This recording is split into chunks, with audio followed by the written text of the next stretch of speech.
My name is Alex Pattakos. I live in Santa Fe, New Mexico in the States. How many have been to Santa Fe?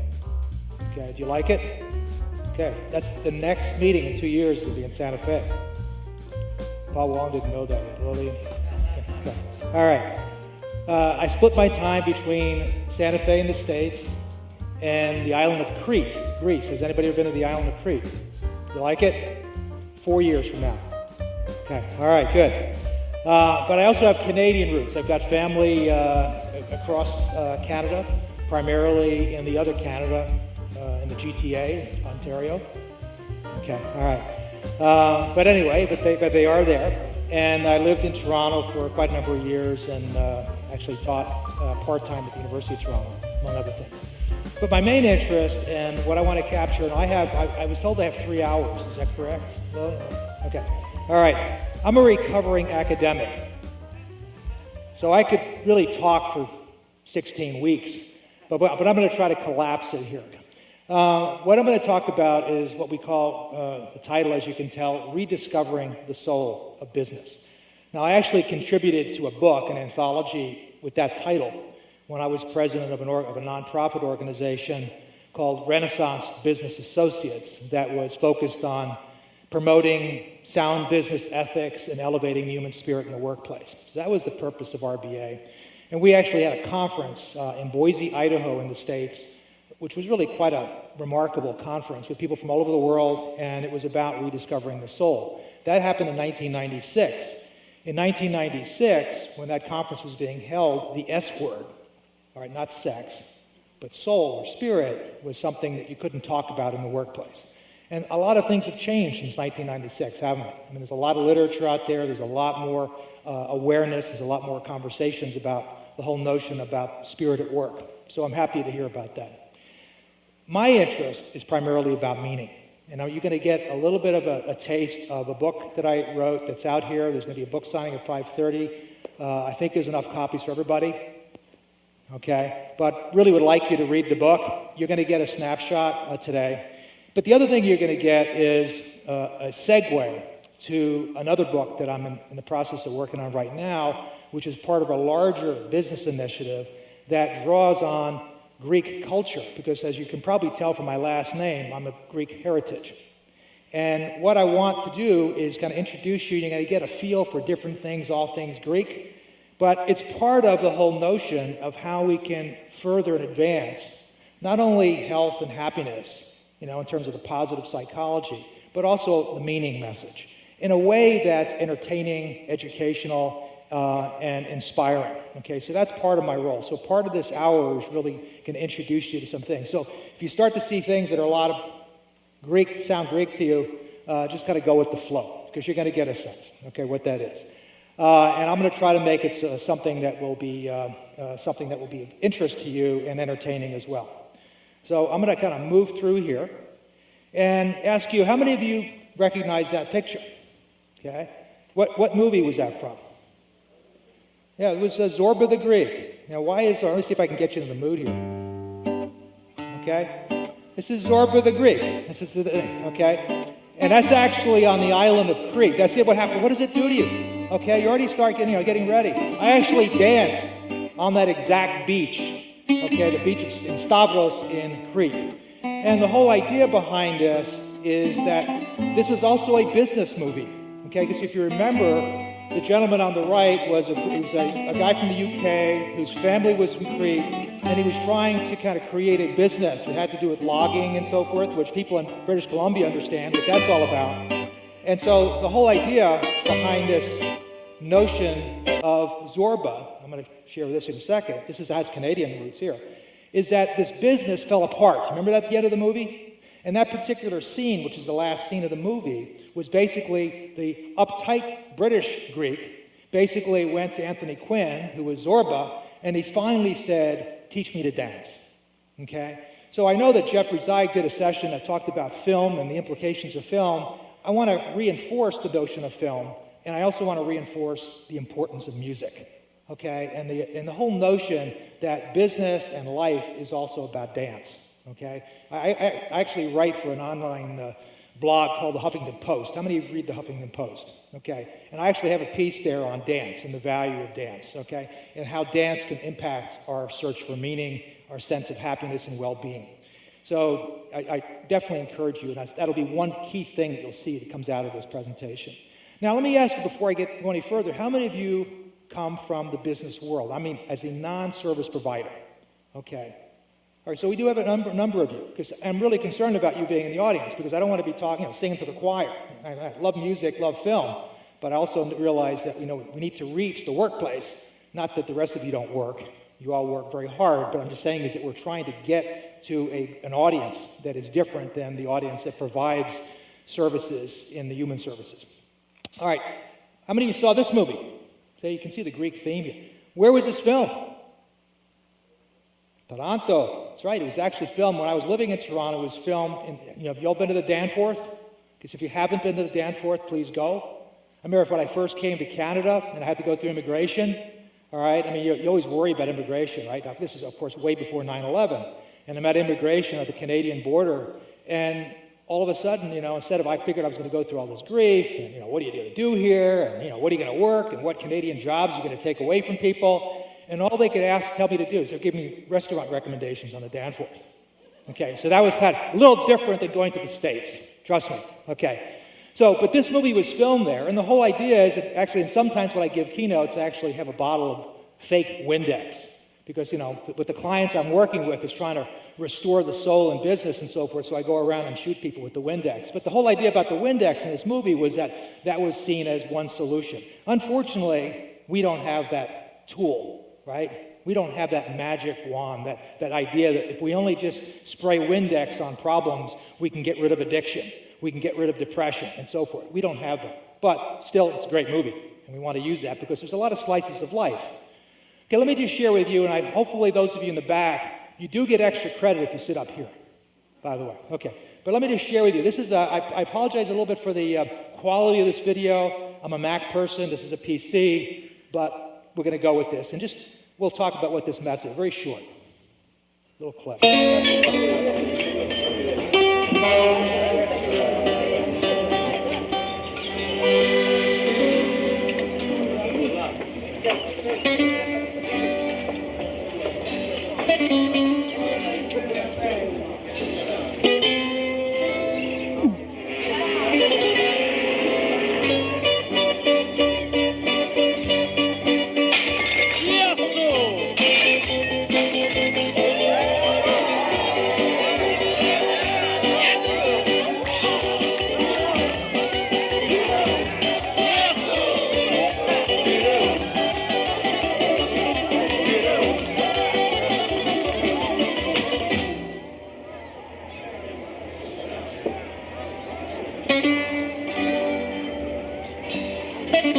מבינות פיראוס, טעם של אהבה ים תיכונית.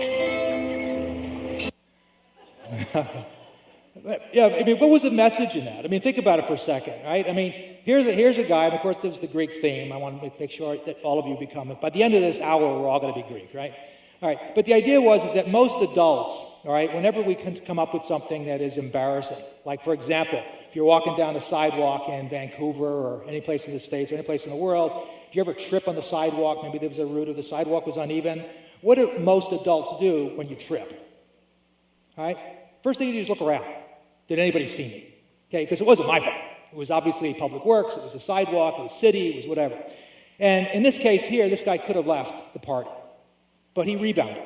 He showed his resilience, all right? The whole idea was, because right now, when you think about the economic crisis, we're all swallowing and choking, in some cases, on olives. Think about that as a Greek metaphor. Okay, you gotta come around. You gotta remember anything I said. You're gonna say, yeah, we're choking on olives today, okay? All right, but that's a key element right now, is that to what extent are we gonna go help each other by, smacking each other on the back, getting the Heimlich maneuver? To what extent are we able to rebound after we are making a fool of ourselves, we're embarrassed ourselves at work, we've embarrassed without going out and going postal. So the key here is that we have to learn how to go with the flow, because obviously change is happening. One of my great Greek ancestors, Heraclitus, you all know Heraclitus? I mean, he's probably one of the great philosophers of creativity and change management. He says, everything is in flux. And technically speaking, there is no power of now, because I know Eric Toll lives in, right? All right, there is no power of now because there is no now, right? Because now is changing. You know, Heraclitus also said you never walk the same river twice because things are changing. So the key is, if you want things to stay the same, then something is going to have to change, okay? Isn't that a powerful statement? Huh. It gives me goosebumps every time I read that. All right. So again, this is based on the book Prisoners of Our Thoughts, which is for sale out here in the bookstores, my last marketing pitch for it. By the end of this year, I can proudly say it's going to be in 20 languages, and it just came out in a second edition. So it's based on the principles that I pulled out. I want to make it clear on this, of logotherapy, that I felt were going to be important to the workplace, important to organizational life.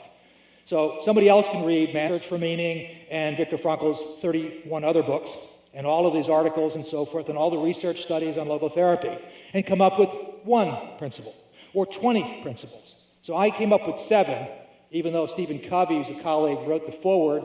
They're not the same principles as the 7 habits. Okay, so these are 7 logotherapeutic principles that I pulled out, and I'm going to try to share with you what they are today and some applications in the workplace. Now, my goal in my meaning work is not to create unhappy employees. Okay, I want employees to listen to this. Okay. Now, anybody recognize this?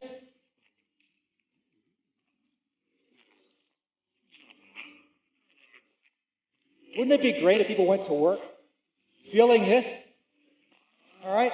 I mean, how many of us run from the parking lot to work? Typically, we don't. Typically, what happens is that, thank God it's Friday. There's actually a restaurant chain with that name, right? Thank God it's Friday. I went over to get a Starbucks earlier today, and I said, how's it going? It's Friday. You know, what's Friday? Okay? I mean, she meant that I get a chance to get away from work. I get a chance to have a weekend. So the key here is we want to try to figure out how can we raise the level of people's awareness. Because think about how much time we spend at work, broadly defined. Even if we're doing volunteer work, even if we're doing unpaid work, part-time work, whatever. So the key is how do we remain engaged? And this particular slide comes from the Gallup organization. The Gallup organization, since probably around 2006, started to measure engagement. And what's really powerful about their research is the fact that there were 3 types of employees that they identified. There's certainly the engaged employee. I mean, these people are really tied in. They love what they're doing. We all know people like that, right? I mean, hopefully most of you in this room probably like your work. If you don't, probably should change. Okay. There's the not engaged people. How many people know not engaged people? They kind of check out. They want a paycheck. That's it. You know a lot of people like that? Okay. I know in the States we have a lot of people like that. Okay. But the danger is the third group. Because these actively disengaged employees aren't just checking out. They're actually almost an influence to subvert the organization. They create the toxic environments. All right? And I'm not even talking about toxic environments that go to the extreme where we have people going postal and shooting employees and so forth because they lost their job or they hate their boss. I'm talking about people who are kind of in a resistance to any sort of change, any sort of positive environment. And so we have to deal with the actively disengaged, even if it means reducing the harm, as we heard, harm reduction for the actively disengaged workers, or we have to at least neutralize their negativity and their effect. And so that's been part of my work, because my experience since Prisoners of Our Thoughts first came out, and way before when I was president of RBA, was trying to work with organizations, trying to go into various workplaces, whether they be in government, whether they be in the corporate sector, whether they be nonprofits, and how do you keep people inspired? How do you motivate people in ways that they actually see that they're making a positive difference and they relate meaningfully to each other? There was a book a number of years ago called The Power of Full Engagement. Anybody familiar with that? The Power of Full Engagement, okay? Let me change the title for us in this room. It's The Power of Meaningful Engagement. Because we can have a totalitarian boss and say, you are engaged, or you out of here, you're going to prison, you're fired. I mean, we have people like that, don't we? We have these czars at the federal government level in the States, where we have czars running organizations. All right, that's not the kind of meaningful engagement that I'm talking about here. And so that's the key, is how do we deal with this Gallup organization? And as leaders, you probably can't read this here, but there's a dog here leading these hunters. They're up in Alaska, I think, or maybe they're up in northern BC, and the dog's saying, I can't smell a damn thing. As organizational business leaders, a lot of us are like that. You know what I mean? People are looking to us. They're looking to Obama. They're looking to the prime minister. They're looking for the legislature, looking for the mayor, and they say, lead us out of this abyss. Get us out of the darkness into the light. And it's only people who are part of this network that can do that. You don't even know that, did you? Okay, that was supposed to be a little sense of humor there. But sometimes, don't you feel that way sometimes when you're working? You feel like, I really can't smell a damn thing. And yet everybody's expecting me that I'm going to lead them to the promised land. But leading in the context of this conference and the work that I do and that most of us in this room do is about leading with meaning as an authentic leader and helping others by leading them to meaning. Whether it's your coworkers, your clients, your patients, your customers, it's not just about getting people off of an addiction. Because if they don't understand, and they don't understand the deeper meaning behind that, they can never assume personal responsibility for being self-empowered. Okay? Because part of our challenge, folks, is, and I was mentioning this during a break earlier today with some of you, as human service warriors, which everybody in this room is, you are a human service warrior. You're out there in the trenches. Your job is to work yourself out of a job. All right? And if you're not willing to do that, you shouldn't be in this field. Okay, this is not about sustaining your work. It's about helping others. And meaning is at the core of this whole model. Meaning drives engagement. This is, by the way, the reason the Gallup organization that last year I gave a speech in Atlanta, Georgia, and all of a sudden Gallup was showing up. And they're saying, we want to know more about meaning. What's going on here? Because they realized it wasn't just about engagement if they didn't understand the deeper drivers. And engagement is the thing that drives performance in organizations, which in turn drives innovation. There's another book I have out there that I recommended for this conference called The Seeds of Innovation, because it has a transformational thinking section in it. Because innovation is a hot topic. All right, with the economic crisis, with organizations wanting to figure out how do we compete in the global marketplace, innovation is critical. And how do we tie that to meaning? Because we don't want to innovate for the sake of innovation, right? We want to innovate to make a positive difference in the world. And that's going to have to be a shift. And I think you're starting to see that shift in consciousness happening. But again, meaning, the theme of this conference, really is at the center of that. What we're looking at in terms of my work, in terms of hopefully your work, is we want to help people find meaningful work. And even if they don't like what they do, to understand the seeds of meaning, the deeper meaning in what they do. All right? Maybe at least until they get another job. We also want to create meaningful workplaces. Do we have the kind of respect? Do we have the kind of relationships with ourselves, our coworkers, our customers, our patients, our clients, our partners, our vendors? Okay, and this is why understanding something about business. And I spend, most of my working day working with companies and government agencies. And so, I have a good feel for the workplace. And I can guarantee you that I walk into a lot of workplaces and I feel like I'm an actor in the movie The Sixth Sense. I see dead people. Okay, you ever see that? You ever go into some organizations and there's a spirit and everybody is happy and they feel great, even if they're challenged beyond belief? And then there are other organizations that they're either checked out or they're actively disengaged. That's what we're talking about here, folks. And then the third thing is meaningful outcomes. People want to know that what they do matters, that they make a difference. So we should be working on, if we're in a consumer products company that, say, is manufacturing some sort of food product, wouldn't it be great if the food that they were making was healthy? Wouldn't it be great if the food they were, making actually helped people in terms of obesity or helped them deal with other types of issues in their life? All right? So the quality of life issue is very important. So there's really 3 levels of rediscovering the soul of business. There's our companies, for example, there's business doing things that is meaningful. Are they innovating with meaning? All right? Are they creating products and services that are meaningful? And is the workplace something that if you went in there, would you want to be there? Would you want to work there? All right? And is the work itself for the individual co-workers meaningful? Viktor Frankl wrote in Man's Search for Meaning and elsewhere about 3 societal symptoms that I'm sure many of you are familiar with, if not most. And those 3 symptoms he called the mass neurotic triad.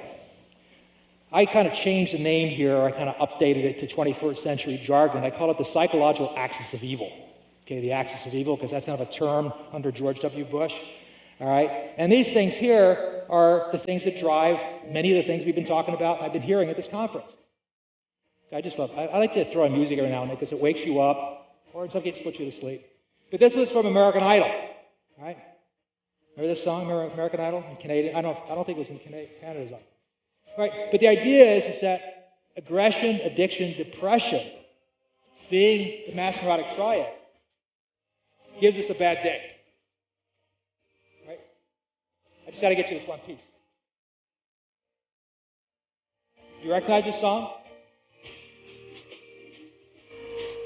If you listen to the song and the lyrics, you can feel the whole idea behind where Frankl was going. We haven't resolved addiction, obviously. We just listened to the last session. We haven't resolved depression. And we certainly haven't, if anything, we've exacerbated aggression in 21st century. I mean, when I was growing up, I actually thought that I'd be living the life of the Jetsons right now. You know, peace would be in the world.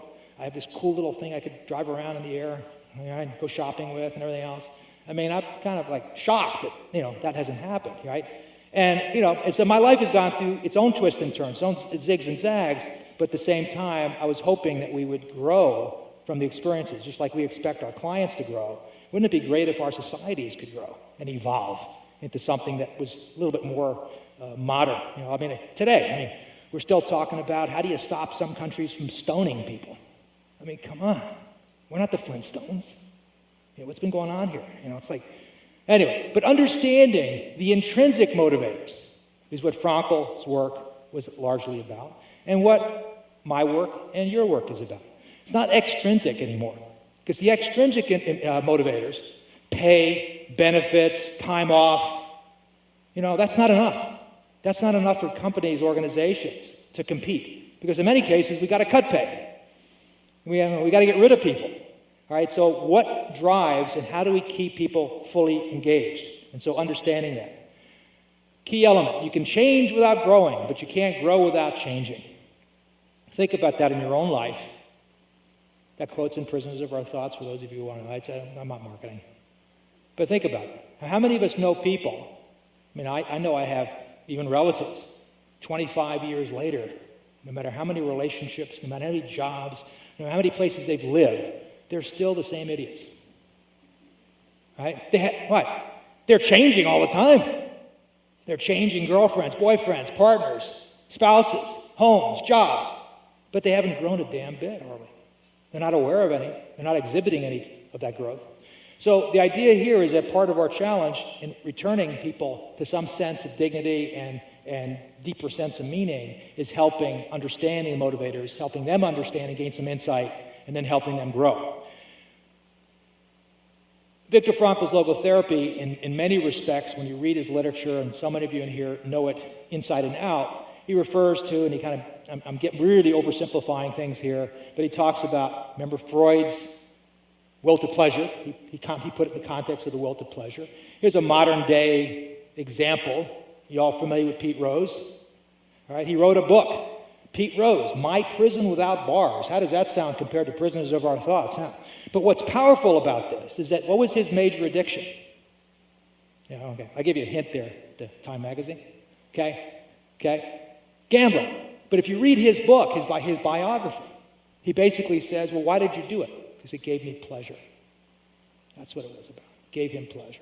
So understanding the will to pleasure is something that's really powerful in terms of helping people go to the next level. Another will to pleasure example in the business world is how many remember Dennis here? You remember Tyco? And this is way before a lot of the big issues with the financial markets and the banks and everything else have happened in recent last, say, 2 years. But think about this. Actually, when you think about Dennis, and here's a guy who ended up having a multi-million-dollar birthday party for his wife with company funds on the island of Sardinia. And that's what that was about. That's a picture of him up there. And he was one of the people that ended up being made fun of later with the cards. You see the cards there. And there are two of his colleagues, so to speak. Okay, Kenneth Lay, remember him? It's kind of amazing when you think about the atrocities that they did and then compare it, put it today. And think about Bernie Madoff and some of the other things. I mean, just this whole notion of power, and Frankl would say a primitive form of the will to power is the will to money, the obsession, the fixation on that, and how that became the downfall of these people, these business icons. Because at one point, Tycho, Enron and so forth, I mean, these were like the giant, Wunder kids, all right? These are like the examples of doing good business, all right? Think about it. The will to power was also manifested in this lady. Remember who she is? Martha Stewart. Okay, I know Martha Stewart is an example. But, they poke fun at her because she was really kind of a micromanager, power-driven person. I just found out a couple weeks ago that she actually claims Greek heritage. Believe that? Okay. It was Martha Stewartopoulos. No, but actually she does have Greek roots on her father's side. But these are examples. They were making fun of her living behind bars and everything else. But if you look at the article at the time, they were talking about how she was so obsessed with power, and how she treated her employees in ways that were really not very respectful and very kind.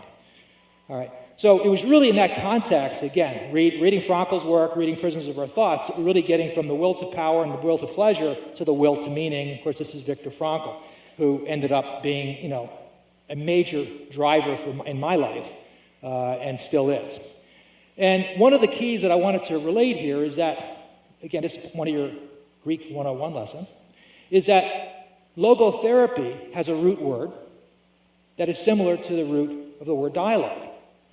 And it comes from the Greek word logos. And logos, which can be translated commonly as rationale, meaning, and so forth, just so you can think about logotherapy as therapy through meaning, health through meaning, so forth. But the logos has more deeper Greek interpretations. It goes back actually to spirituality. And I know there are a couple of sessions here that deal with spirituality in the workplace. So the logos means in ancient Greek, it can also mean spirit or soul. And it's been actually in some cases, authors like Karen Armstrong, who wrote A History of God, refers to the logos as being God. And many other, theologians and so forth refer to the logos in that way. So when you think about logotherapy, just like when you think about dialogue, both those words have spiritual roots. So when you're doing logotherapy, whether you know you're doing it or not, you're doing a form. And when logotherapy was being advanced, it was actually not just a humanistic approach to psychotherapy, it was also trying to spiritualize psychotherapy, putting it in a spiritual context. And I remember, talking with Dr. Frankl that one of the things that was unique was the fact that he actually also saw the logos in the same way. And that was a very powerful message for me, kind of reinforce this whole idea. So the book, Prisoners of Our Thoughts, is really building upon this notion of spirit, the logos. And it's also trying to focus on what I was able to derive as being the meaning-centered principles, the core principles that came out of logotherapy from my reading. And again, my interpretation. Other of you will have a different sense of what that is. The first principle is really about the freedom of choice. It's about the ability to exercise your freedom to choose your attitude. Again, as Covey says in the foreword to Prisoners of Our Thoughts, between stimulus and response, there's a space. And it's within that space that we can choose our response, even though we can't change the circumstances, the situation that we're confronting. Ultimately, we always have the freedom to choose our attitude. Now, most people, when I was starting to work on that book, I asked people, well, do you know about Viktor Frankl? Most people, I would say yes. Well, what is he known for? They would typically say he was a Jewish psychiatrist who had a positive attitude and was able to survive the Nazi concentration camp. That was it. And so the depth of their knowledge and his contribution was pretty shallow. So my goal was to be able to create an opportunity, a venue, even though, again, it's mainstream, I'm trying to do this, my background, I no longer am involved in a sort of therapeutic context. I do more coaching and mentoring and speaking and trying to do advising on the organizational levels. But I can tell you that more and more people, ideally, as this word gets out, are recognizing that its contribution is more than just, have a nice day, think positively. But when you think about it, these are different kinds of workers. Which worker would you want to have come to your place? And who are you? A few of you back there I can see are the woman on the lower right. Okay. But the idea is, how do you get people to want to come to work? They come to work because, have you ever known anybody who comes to work all the time with a bad attitude? The sky's always falling in their life.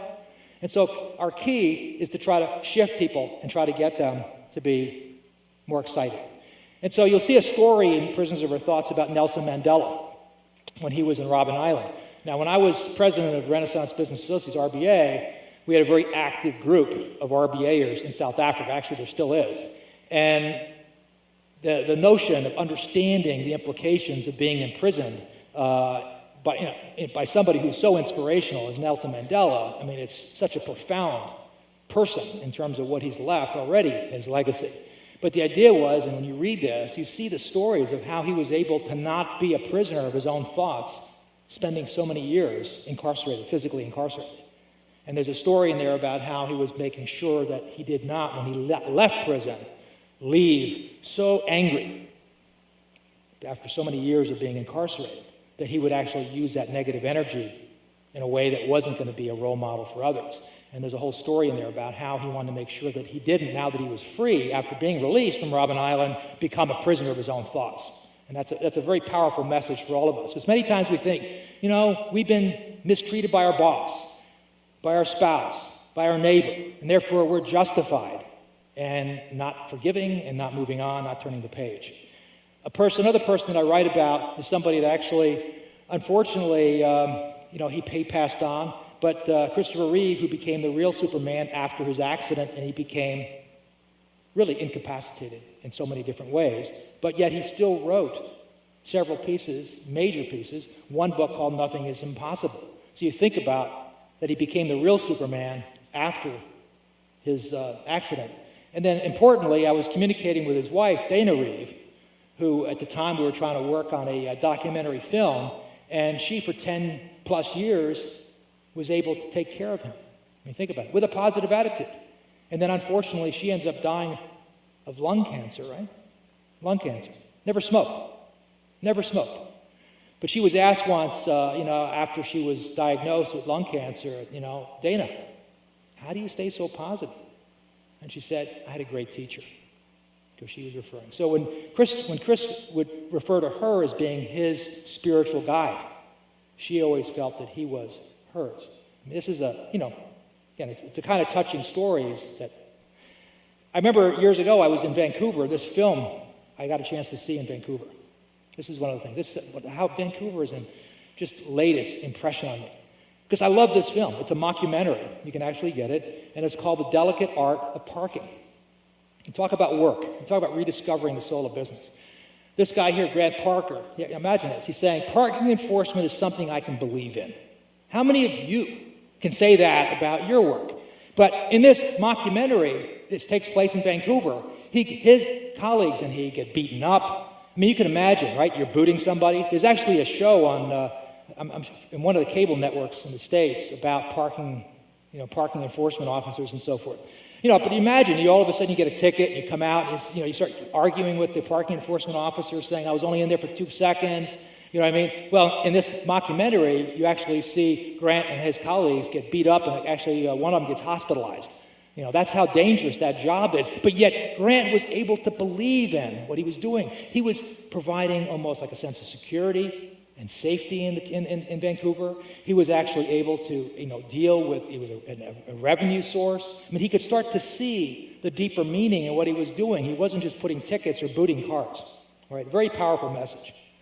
And then this guy here, I connected with Waldo.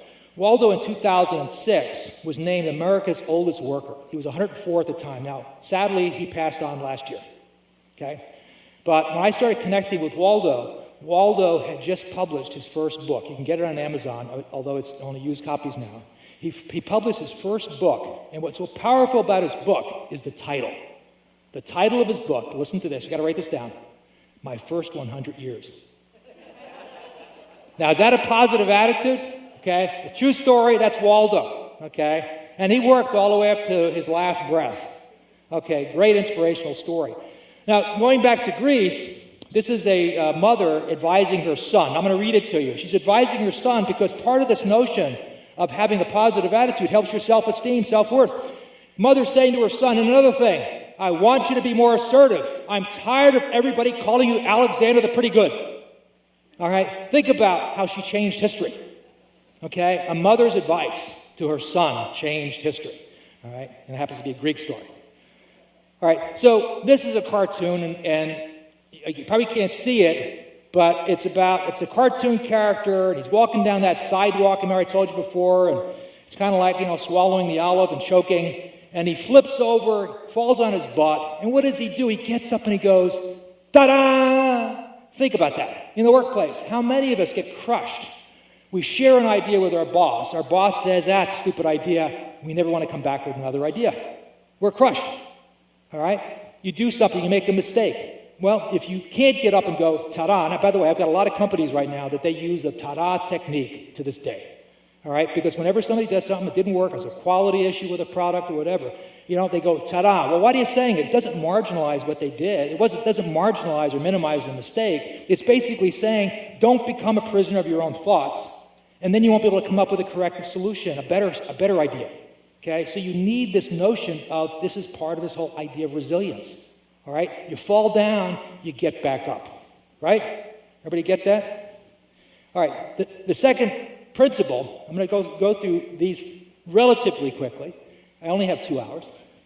Okay, the second one really relates to the notion of the will to meaning. And what is the will to meaning in terms of how I interpreted it and how I tried to articulate it so that business people, including those in the public and nonprofit sectors, can understand it. Because if you just say, well, you got to do the will to meaning, and they go, oh, okay, whatever the heck that is.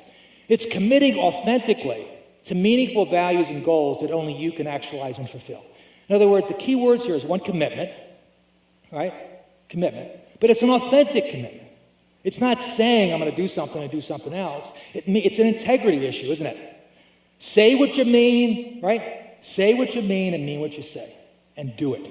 All right? And so many corporate leaders, political leaders, they'll say whatever's necessary to get elected or to keep their job. I'll lay off 15,000 employees. And by the way, I'll give myself $2 million bonus. All right? So the idea behind the will to meaning is a very powerful one in order for you to realize. Rather than this kind of business leader. Now, I'm going to have to say, because you can't read this, and I wish I had a better, I'm going to have to get a cartoonist to do this. How many of you have heard of managing by wandering around? Right? You ever heard that? Managing by wandering around. Okay. This is an example of how I don't want you to manage by wandering around. So I'm going to simulate this guy here. He's walking past all the coworkers that he has there, and he goes, keep up the good work, whatever it is, whoever you are. He doesn't know the people that work in his organization, or he or she. So that's not the kind of managing by wandering around that we want to see if you're going to rediscover the soul of business. That's not going to happen, folks. All right? And the idea behind this is understanding the sources of meaning that drive people. And Frankl would say, they're all related. They're all embedded values. They're core values. And there are 3 sets of core values that are very important that provide sources of meaning. One of them is creative values. Some people could not be in a job where they couldn't be creative. Now, this particular person here, how many of you heard of Chuck Jones? He was a cartoon. He lived part-time in Santa Fe, where I live. There's a gallery in Santa Fe, the Chuck Jones Gallery. He did, one of my favorites is the Wile E. Coyote, all right, and Roadrunner, so forth, Daffy Duck, Bugs Bunny, well-known cartoonist, all right, passed away in 2002. But he would say this, this is part of his thing, his essence. Didn't care where he worked, but he had to be creative. You ever know people like that? Hopefully, you know people like that? So if you don't give them some creativity opportunities, a way to express themselves creatively in their job, they're going to get what? They may not know what meaning is, but they certainly know what meaningless is. They're bored, all right, discouraged, frustrated, right? These are the kinds of things. So creative values. So part of rediscovering the soul of business is understanding your people that work with you. And how many of them really they just want to have that creative potential. And they want to exhibit it. They want to manifest it in their lives, including their work. And that becomes very important. And when you think about generational differences right now, right? You've got some younger generations that if they can't be creative, I'm out of here. I'm no longer looking at a 25-year, give me my gold watch. That's not the kind of job I want. Okay? I need to express myself, and if you won't let me, I'm going someplace else. Or I won't go anywhere. Okay, the second set of values are experiential values. This is the driver of the year, all right? But the idea behind this is a nice dog, because dogs are loving, unconditional love. But the real stories about this, how many of you ever taken a bus or a cab, And there are some cab drivers, for example, I mean, you are the source of meaning in their life. I mean, they want to know where you are from, what are you doing, can I show you some things, can I recommend anything to you? And then there are other people that treat you like crap, all right? Which one do you want to have? Okay? You want to be somebody who's really passionate about their work. And why? Because the source of meaning for these kinds of folks is the encounter with other people. So maybe you can't be creative. I mean, we don't want necessarily creative bus drivers, right? Or like, maybe the bus will come today on that corner, maybe tomorrow it'll be over in that corner, different time. I mean, there's certain things you got to know, right? The standardization. But at the same time, you want bus drivers, they greet you. How are you today? How's it going? And I write a story about a bus driver who happened to be in New Orleans before Hurricane Katrina. And it's a powerful story because his name was Winston, and he made sure he drove people between hotels and the conference convention center. And he made everybody feel like they were the most important passenger he had ever met. All right? And that's a kind of powerful, powerful story, and it was a source of meaning for him. And then there's attitudinal values. Now, some of you may or may not remember that there was an original Rocky movie. All right? Remember the original? And the original one had this as kind of the background. Okay. So I know I've done this many, many times, but I would like everybody to stand up because I know you're all getting tired. So stand up. Does that make you feel good? Okay, now kind of jog in place. All right, put your arms up in the air. Now I want you to feel like Rocky. You're Rocky Balboa. All right, on the count of 3, I want you all to yell out in unison, I am depressed. Okay, on the count of 3. 1, 2, 3. I am depressed. Okay, all right, sit down. All right. How'd that feel? All right, your body is telling you you're a champion. I'm an Olympic champion. I'm Rocky. I'm going to win this match. But yet your self-talk is telling you, I don't really feel very good. And there's an incongruency, isn't it? So part of your challenge is to try to figure out, how do I align those? All right, how can I change my attitude in a way that maybe will provide an opportunity for my body? Rather than going into work each day with your head down, and you don't want to say anything to anybody, and your boss went, how you going? I'm tired, I had a rough day. God, I hate coming to this workplace. Is your boss going to ask you for creative ideas? Is that the kind of place, or are you starting to move towards a sixth sense? I see dead people. So part of this idea is, how do you shift your attitude? Now, obviously, in terms of finding meaning, almost fell off the chairs. That would have been a really good one. That would have been, ta-da!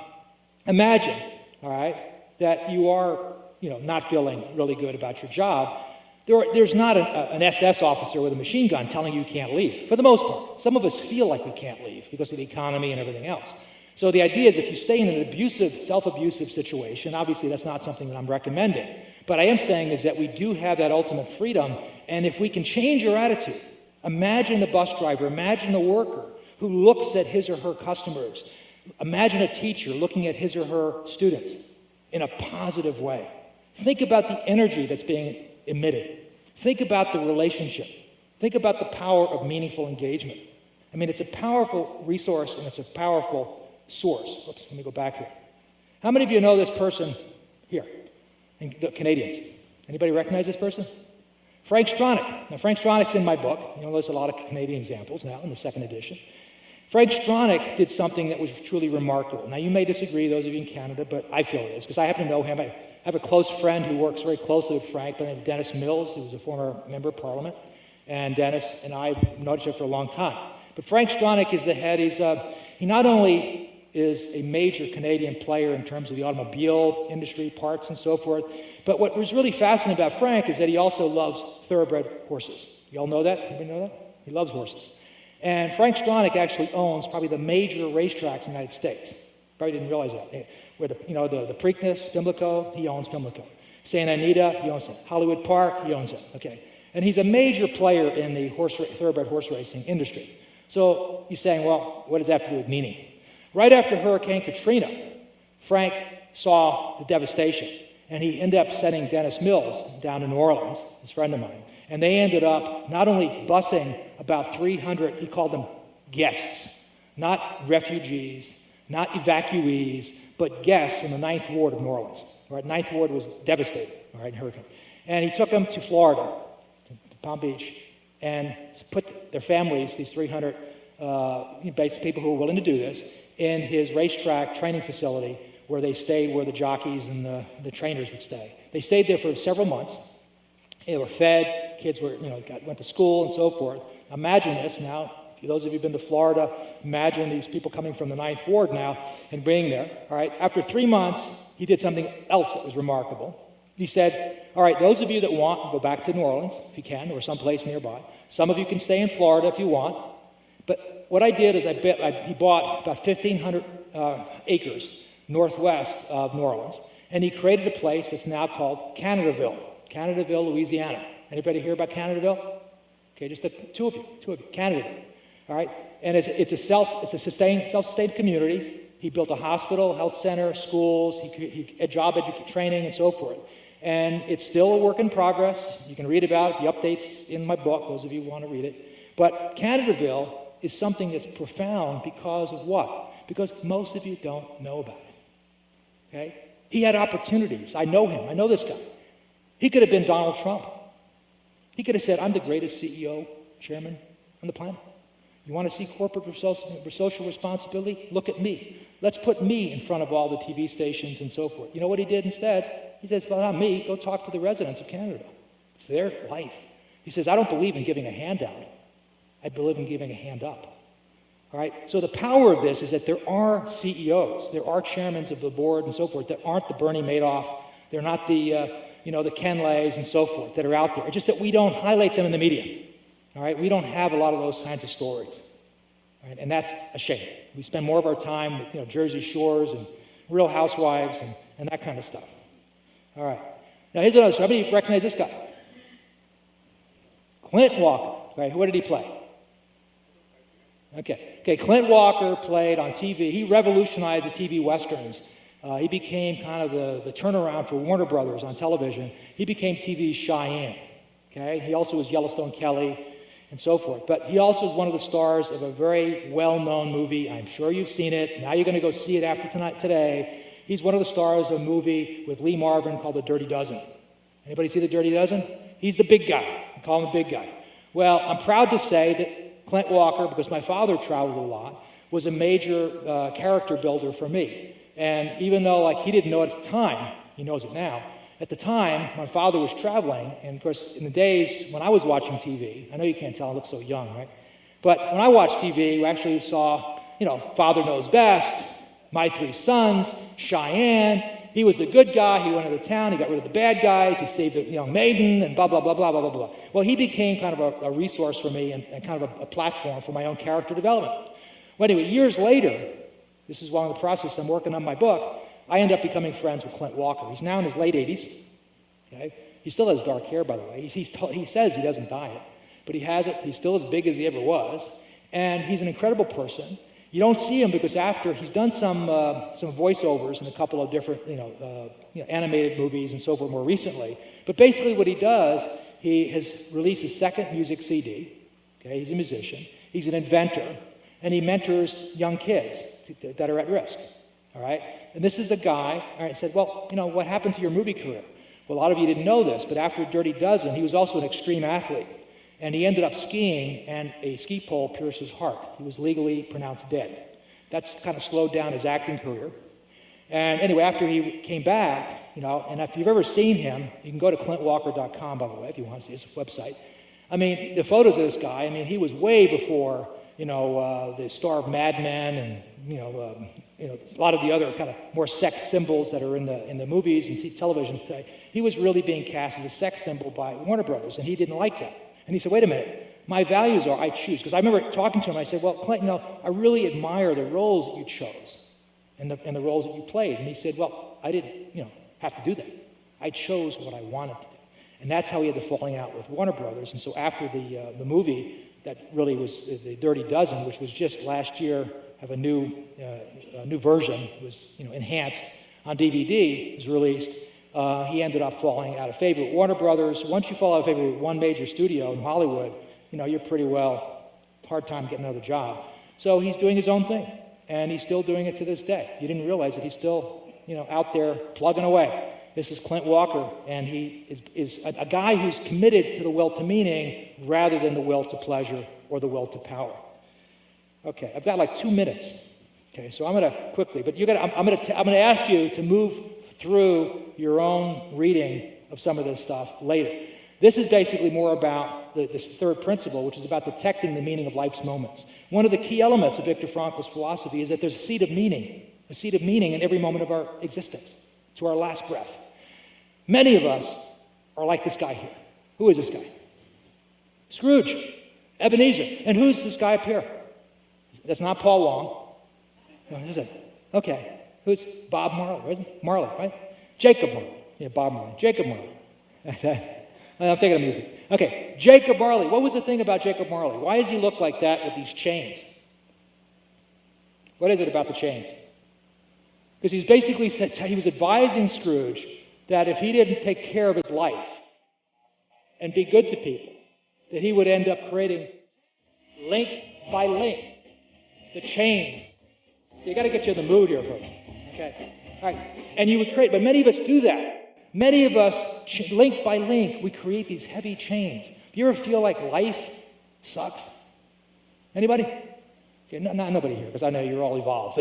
But I know a lot of people, and it's like they're carrying these heavy chains, and life is really terrible for them and everything else. Well, they don't realize that they're creating link by link their own heavy chains, just like Jacob Marley. It's like this guy here. He's a business guy. He quickly goes here to the meaning guru. He's a member of the International Network of Personal Meaning. And he goes to the president of the International Network of Personal Meaning, and he said, "What's the meaning of life? But make it quick. I've got an important meeting in half an hour." I mean, it's almost as if that's kind of the climate that we're living in, all right? That people want to have the quick solutions, the quick fixes, and so forth. So this relates, I know, okay, I'm going through my slides here real quickly, but this relates to the idea of detecting the meaning of life's moments. Wouldn't it be great if we could have the ability today to live like the actors in this movie? How many saw this movie, Judgment City? Do you like it? Meaningful, isn't it? Okay, write it down, folks. Get it on DVD. All right, get it, watch it. What it's about, it's an Albert Brooks movie.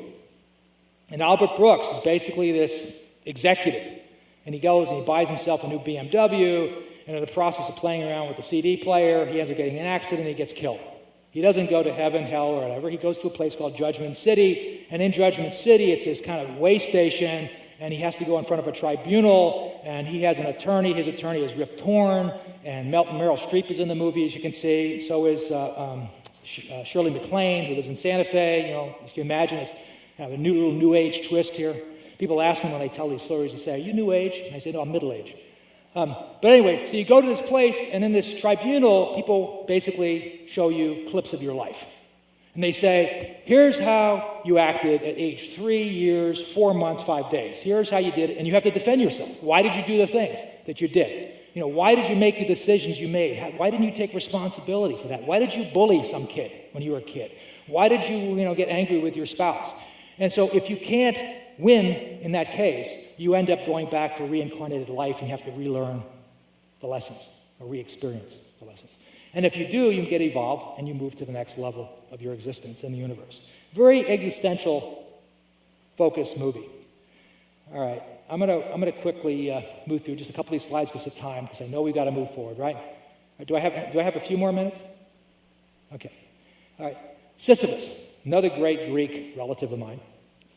Have you ever felt at work that you're pushing up a boulder up the hill? Just when you're getting ready to get it over, it goes back. Okay, we all do this. And in many cases, we're working against ourselves. Paradoxical intention in a way, right? It's the idea that the power of intention, Wayne Dyer would say, is a very powerful thing. I believe in it. But if we become so fixated on it, we actually start like Chevy Chase on Saturday Night Live he used to do. He used to fall over his feet. We want that promotion so badly that we get in the face of everybody who we work with and our supervisor and so forth, and we become obnoxious. You ever know people like that? Okay, you become obnoxious. This is one of the reasons why people micromanage. How do you feel when you micromanage somebody, if you're being micromanaged? Do you like that? Why are you doing it? You may have good intention, but if you've got to control everything, it's kind of like how many of you have teenagers? You ever try to micromanage your teenagers? Do they do what you want them to do?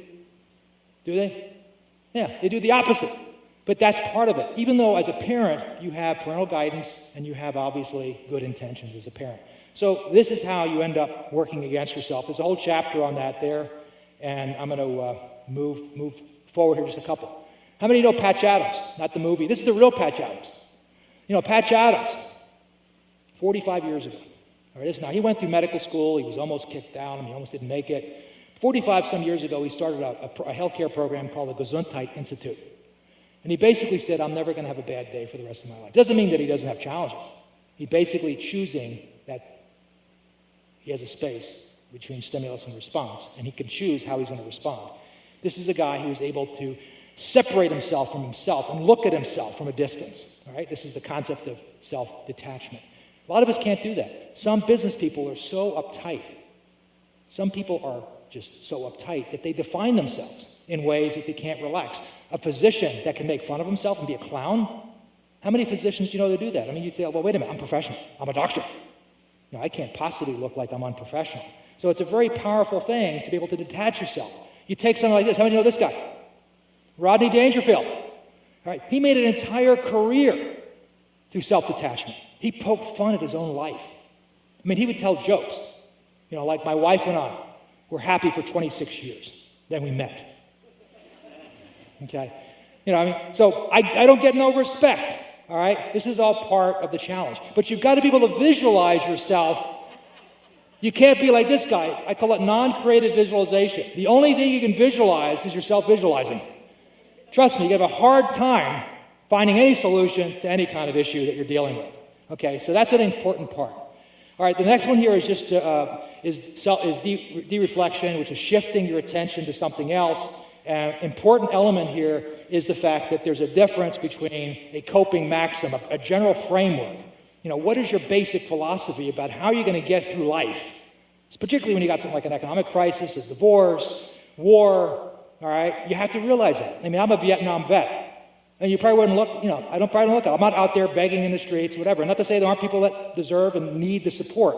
But I'm saying is that part of my life has been, how can I possibly not be passionate about my life when so many of my buddies at age 18, 19, 20 didn't get a chance to do what I'm doing?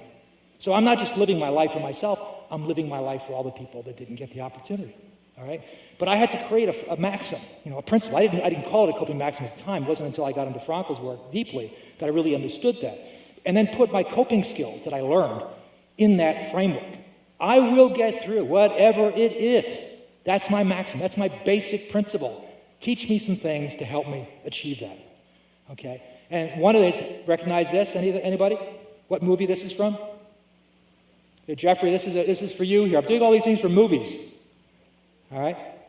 This is the music. Life is Beautiful. Right? Academy Award-winning movie. But what was the story about Roberto Benigni, who wrote this and who also played him? This was based on his father's story, his father's life, passing it down to him. And some people were very upset about this movie because they said it was poking fun at the Holocaust. And he in no way was intending to do that, but he basically was trying to get his young boy to feel that the concentration camp experience was a game, and we're going to play this game together. And he was trying to give him a set of coping skills by getting him to move off the horrific circumstances that they had to live with. Okay, so that's what this movie was about. This is an actual photo.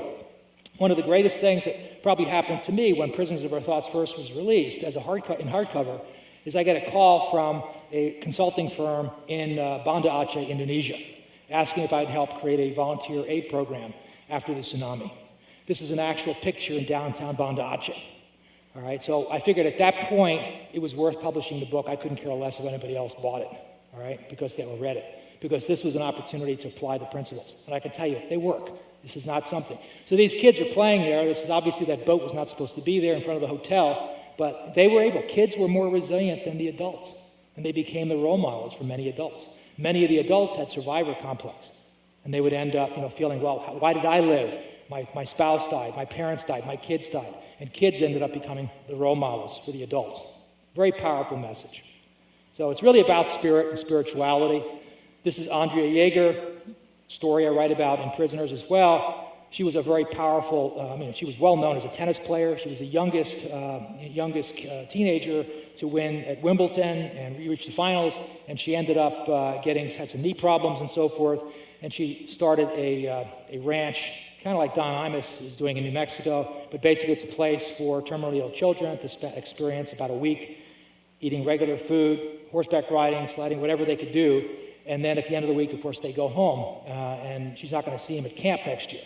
But it ended up NBC Dateline in the States did a story about what she was doing in Colorado, and they asked Andrea, and you can read about this, they asked Andrea, they said, this is the most remarkable place. I can't imagine the work you're doing here. How do you want to be remembered, Andrea? And Andrea said in a nanosecond, I don't need to be remembered. I want the kids to be remembered. I mean, you think about that. It always gives me goosebumps whenever I tell that story, because this is what we're talking about, manifesting the Spirit. It wasn't about her, all right? It was about the people that she was serving. And certainly she got fulfillment from that. So the key here is to take action. Quote here from Phil Jackson, the best way to realize your dreams is to wake up, all right? You can visualize all you want, you can vision things, but you got to move forward. It's not going to be easy. I'm listening to creativity tape now. Later I'll do the stop smoking, stop drinking, weight loss ones. By tomorrow I'll be the man of your dreams, baby. Unfortunately, subliminal messaging isn't going to get us to where we need to go. It's going to take hard work. We're going to have to be Spartacus, who was, by the way, was a Greek. He was a Greek Roman slave. Or Braveheart, for those of you who are younger. I get a lot of I got photos of company executives in executive team meetings with blue paint on their face. All right? Trying to get them encouraged to say they can be the change that they want to see. They can actually make it. But it is going to take a sacrifice. And some of you may end up, God forbid, get crucified, because that's what happened, right? One gets beheaded here in Braveheart, and the other one was crucified. They pass that. We got to remember this message. When we leave here today, for the rest of this conference, and when you leave here, I hope that this message is something that will stick. How many of you know Dr. Ebbinghouse's work? All right? We're talking about the father of memory and retention here. We're talking about you've got to do something to alter the forgetting curve, because otherwise, a month from now, you're going to forget everything I'm talking about here. You're going to forget every session you went to at this conference, and you can't wait for the next conference. So that's important. I'm going to show you one other quick, it's a little Greek clip here, but it's about positive attitude. Hopefully it's going to be a little inspirational for you. So this is with a colleague of mine who's working with us on a new project we're working on.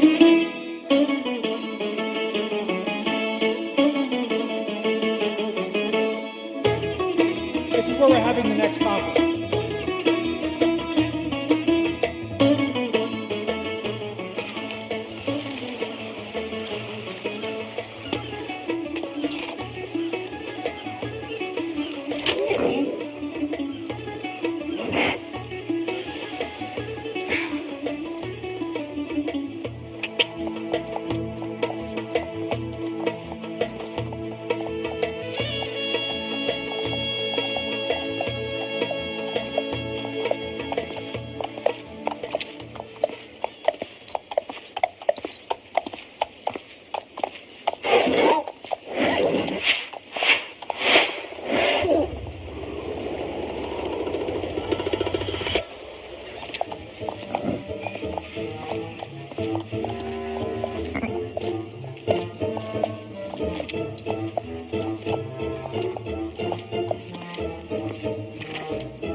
You ever have clients like that?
You get that message? I mean, it's part of resilience. It's part, obviously, it's the music, it's the connection. These guys were obviously the donkey and his master there, with his handler, were obviously very connected.